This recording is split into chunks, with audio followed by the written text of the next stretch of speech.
From the down-the-line position, you can see the single plane line established at address, which runs from the club head up the shaft, through the trail arm, and through mid-back.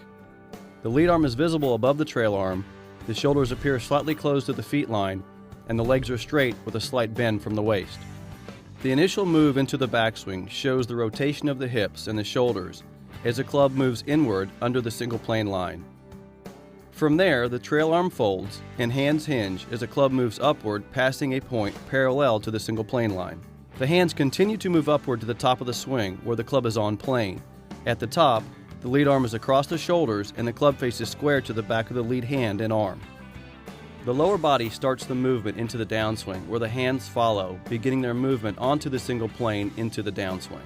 As the hands move down the plane, the hips continue their rotation as the club moves beneath the line and then back to the original single plane line at impact.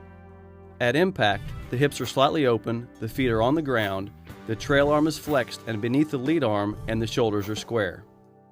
From impact, as the club releases, the feet remain on the ground as the club and arms extend. From the release position, the club moves through the shoulders, parallel to the single plane line, where the right foot lifts into a balanced finish.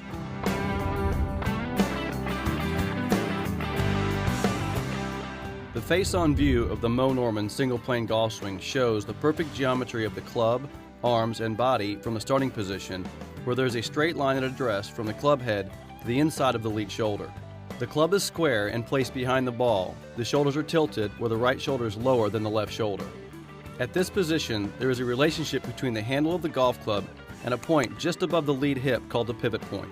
As the hips turn and arms and hands move the club away, you can see how this position of the handle pointing at the pivot point remains from address into the first half of the backswing. From this point, the trail arm folds and the hands hinge as they move the club up to a leverage angle at the top of the backswing. The spine tilt has remained and the lead knee has moved inward due to hip rotation. The lower body starts the downswing, where the lead knee initiates the movement as the hands and arms move down and the club remains in the leverage angle. At about midpoint in the downswing, the hands begin to uncock and the club moves into impact, where the trail arm is bent, lead arm is straight, and the club is once again pointing at the pivot point. The feet have remained on the ground and the left knee is bent and hips are slightly open. From impact, both arms release, where the trail arm straightens as the lead arm folds and the shoulders follow the arms as the hips rotate into the lead leg.